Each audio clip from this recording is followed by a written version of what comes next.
Recovery is stupendous. Achievable. Hope. Freedom. Empowering. It's unique to everyone. It's a journey, not a destination. Getting a new lease on life. It's finding restoration after you fall down. Recovery is having the freedom to enjoy life. For me, it was finding a way to really love myself. My recovery is possible in part because of my own sense of purpose. Welcome to Montana's Peer Network Recovery Talks podcast. I'm Jim Haney. And Bill Devil, recovery coach. Okay, so we are working our way through the 10 guiding principles of recovery. And today we're going to be talking about trauma, addressing trauma. It's not just trauma, it's really about addressing trauma, or I always think of it as trauma awareness, being aware of the impact of trauma. You know, it's not always you think about addressing trauma, and then I start thinking about my own trauma that's happened in my life, and I get all squirrely, but it's something that without addressing debilitates us from being able to be emotionally connected to the ones that we love. And so I think that addressing trauma is important for quality of life. True. I'd say it's also important for growth in recovery. Very much so. That for some people, they are like, I'm in recovery from trauma. I was not one of those people. I was not one of those people who right off the bat was like, I'm in recovery because of these traumatic events that happened to me. That was a realization or learned as I progressed through counseling, one-on-one, my own personal growth, examining things, but that was not, and for me it was like, I guess I equated trauma with PTSD, and I equated that to war, soldiers in war. And I was like, well, I've never been in war, so I can't have PTSD, which means I can't have trauma. So I as well had to learn what trauma was, and if I had any, and where it happened, and then how to deal with it. I also with the PTSD thing always equated that with war, and if you're in war, there's trauma and PTSD, right? And I never equated living life and going through an experience where there might be stigma involved and having to recognize and be honest with yourself that could equate to trauma in your own life. It was something that was hindsight, right? And something that when I talk about it still affects me emotionally today, in the aspects of that was a lot to go through. That was a lot to take in. Yeah. It took a lot to get to that point, and now what do I do? Right. What do I do about it? Right. You know? Right. Now what? Yeah. How do I actually address it? Yes. Now, I have an awareness. Now, how do I address it? Yeah. You know, when I think back to my first counselor, you know, I went to a mental health center and, you know, had a counselor. I mean, we didn't talk about trauma. We weren't talking about trauma. And I don't know, you know, there were other things going on for me, right? But we really didn't. It was later on down the road in my journey with a different counselor that we began to talk about trauma. And then, you know, doing this type of work, MPN, gave me the opportunity to then be exposed to all kinds of trauma trainings. And so I was able to do that, you know, National Center for Trauma-Informed Care and Sanctuary Model. And so then that really like accelerated that process for me. But it's amazing to me that that was not something that was talked about, or even just literature. Like here at the MPN office, I sitting in front of me, and I just went over to the brochure rack, grabbed, we have, a recovery bill of rights for trauma survivors. Even just if somebody had handed me this, Right.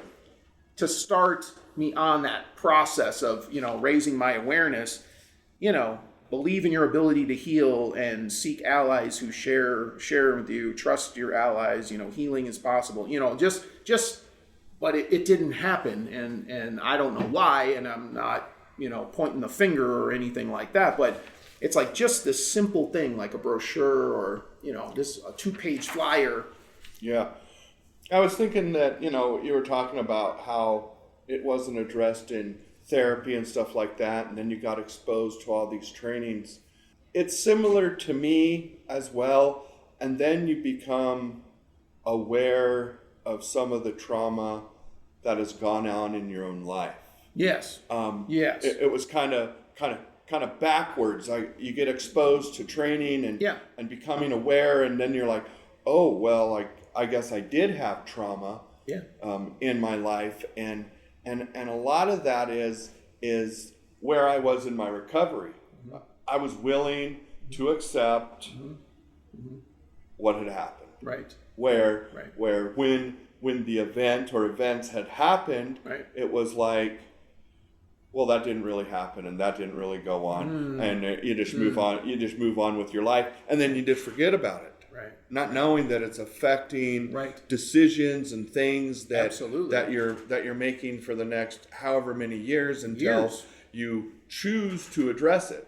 Now, what I like or am comfortable knowing is that, one of our other 10 guiding principles is person driven. Mm-hmm.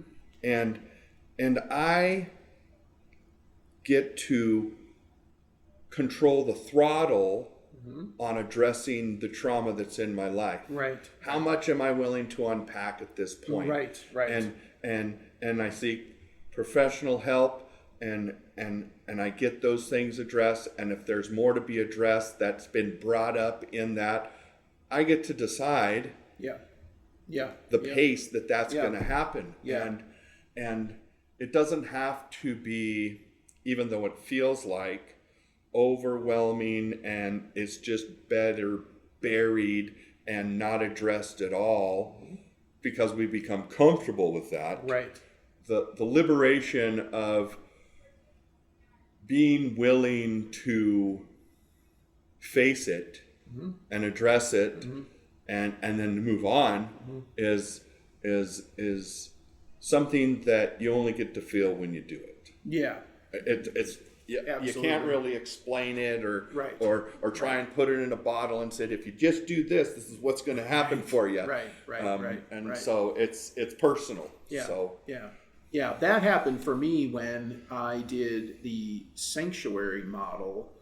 So at MPN here at work, we purchased that training program, and while it doesn't say this is for peer supporters, it kind of is, because anybody can do it. They send you the manual, and it says, group facilitators, say this, and it sort of walks you through, and it's real long. It's got all these different modules, 4 different modules, and then each one has sub-chapters in it. But the way it's structured, it gave me education about trauma, and each sub-chapter was broken into these different groups. So you were sort of learning about trauma in a more general way, but then there's a handout, and you take the handout home, and that's all about you. Oh, yeah. Right? And so then you fill out the then when you come back to group, you then discuss the handout, then you go to the next sub-chapter, and then they build on each other.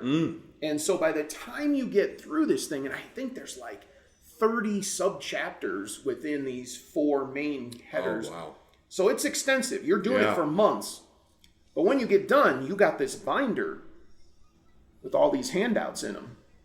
And you've learned from that overview, you've learned about, yes, soldiers who go to war can have trauma, yes, but so can kids who go to school and are bullied and ostracized by their peer groups and social groups and teams, and like you learn about and the impacts and all that.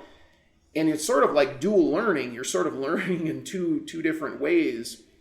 That was such an eye-opener to me in those worksheets, taking those worksheets home and then doing them. And then you can share if you want. And when you come back, if you want to share your answers with the group, you can. If you don't want to. So some things are more personal, you don't share. Some do. But techniques in there, little tools for the toolbox, and a chance to put some thoughts, ideas, experiences on paper to actually put them down, and then hear other people. So, you got 6-7 people in a group, you're hearing their experiences. That for me was really a game changer. That was really something that had a deep impact on me. And then later gave me the courage to reach out to the National Trauma Center, and they have a peer support specific training, and have them hire them to come out and train me and the staff so we could teach the class. Because I don't think I could have done that if I hadn't gone through that earlier piece. Like I feel like I have a decent knowledge, the impact. But I don't know why it's not addressed more early on with people, why we're not talking a little more about it, raising people's awareness. Because before we started the podcast, you and I were even talking, just getting a diagnosis can be traumatic. Very much so. Yeah. You're, at least for me, my experience was, it was like my heart stopped, and it was like, well, what do I do now? Like, my whole world has just changed because I just got labeled. Right. What do I do with that? Yeah. And it took 2, 3, maybe 4 months before I accepted the diagnosis. Before I accepted that that's what was said. Wow. For me to move on. So not even the diagnosis, just that's what was said. Yeah. Yeah. And to this day, when I'm telling my story and I talk about that moment, I stop and I get choked up sometimes because when you're telling your story in that way, you're going through it chronologically, and there's leading emotions up to it, and I have to stop and. Because it was a lot, just a diagnosis, But there's other things also that might not seem on the surface to be trauma, and they can be. Yeah. Little hidden things that have happened to you. Yeah. And one of the things that I've noticed for myself was I was an athletic kid and liked to play sports, and not being able to participate or a coach playing me because of a particular religious belief, and knowing that that's what it was, and me trying as hard as I could to be the best I could, and when I look back and at the time I didn't know that it was. But I sure talked about it a lot in my adult life over and over and over again until it was addressed to me. Right. Do you think that was a traumatic experience? Right. Well, I don't know if it was a traumatic experience. I just know, and I fly off the handle and What makes you think that? I had no clue. And then after the conversation, I'm like, well, maybe. Got to be honest with yourself. Got to be willing to look at certain things that maybe you just don't want to look at. You know?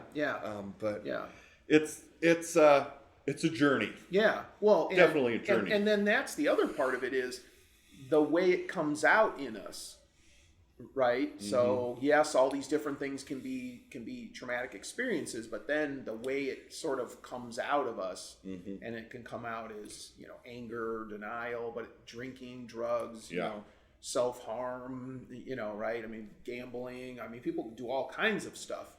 sideways. Just sideways. And as a society, we don't yet recognize it for that.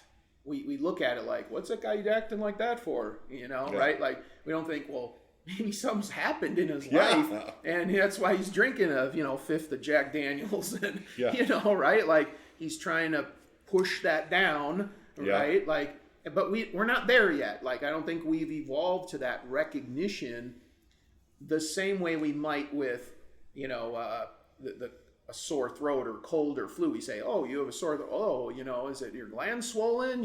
Like we kind of start like diagnosing like, oh, well, maybe you have strep throat. Maybe you should get a test for strep throat or something, right? Or tonsillitis. But like, I don't think we're there yet with trauma. We just go, that person's acting, this person's a jerk or whatever. Like and we don't think it through. Like the next step is, well, maybe something's happened in that person's life and this is how it's coming out, and it's not healthy and it's not good and it's hard to observe, or if you're the person they're, lashing out at, hard to experience. I remember I'll see if I can get it right. There was this saying on a whiteboard: be kind because you don't know what's happened to the person that's next to you. It was just trying to infer that we just don't know what the person next to us has gone through. True, very true. And to just be kind, period. And being kind goes a long ways. It does. With people, and unfortunately in today's society, each of us individually has gone through something that's traumatic. That has impacted us. In a way that is personal. And we need to be mindful of that, I think, or I should say, I need to be mindful of that because I have an opportunity to help people that have been through trauma, as well, and that's traumatic in itself. It is, and very much so. Thankfully, there's tools for us to utilize to be able to get through those things, and self-care, and it's not the end of all things. If we have been through something traumatic, it is what it is, and we can move forward when we're ready and when we're willing. True, very true. I went to attended this great big training once, and there was a number of different facilitators doing different aspects of trauma, including a peer supporter. But there was this one guy, and I can't remember his name, but he was at Ground Zero 9/11. He went in and with the firefighters and was trying to, Anyway, he said this thing, and it's been a number of years. I can't remember exactly, but he said it's like the United States and the world. Think of it as this big pond, and somebody dropped a rock on New York City, and there's these waves, right? So if you lived in New York City, the wave is big and it's overwhelming, right? If you live in Pennsylvania, it's a little smaller, but it's still coming. And Chicago, and he kept going until he got to Montana. He's like, the waves still came to Montana. Mm-hmm. Now you're not in New York City, so it's dissipated a little bit.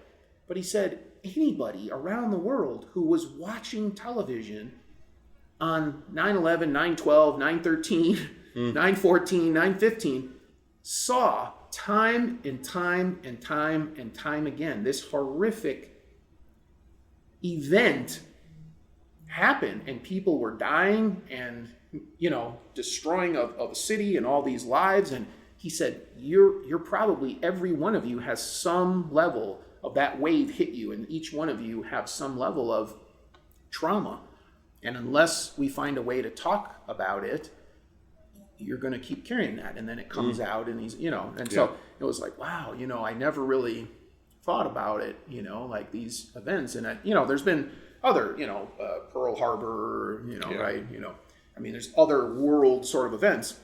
Today in the world, we're in the middle of coronavirus, And there's a whole trauma that's happening with that, and what's going on around the world, and the uncertainty and fear, anxiety, lots of fear. Yeah, people are dying. I mean, it's real, and we're all experiencing this. And what's going to be the cumulative effect, down the road that we're going to have? It's been something on my mind, and what's it going to be like in the future? Because we're pretty well into this now. This is 9 months of, you think of the definition of, and it'll need to be addressed, and it'll come out in weird ways, and we'll never have thought that these events or these things would be happening, and it's related to what we're going through right now. Right. This abrupt. Yeah. We were all going through our lives, and all of a sudden, boom! Everything just took a left turn. So. Again, we're talking about the 10 guiding principles of recovery, and today we're talking about addressing trauma in your recovery. And I encourage you, the listener, you think about your own experience and traumatic events that maybe have happened to you, and how are you going to address that or process it with a peer supporter or a counselor or a loved one or spiritual advisor, sponsor, whoever that's going to be. I encourage you to kind of take a look at that and think about, I think Bill's got some words of wisdom here for us. A little saying: sometimes your heart needs more time to accept what your mind already knows. Very nice. All right, so thank you so much for tuning in to another episode, 10 Guiding Principles of Recovery. Thanks, guys. Talk to you later. Bye. Recovery works and recovery is possible. Recovery works and recovery is possible. Recovery works, recovery is possible. Recovery is possible. Recovery works and recovery is possible. Recovery works and recovery is possible. Recovery works and recovery is possible. Recovery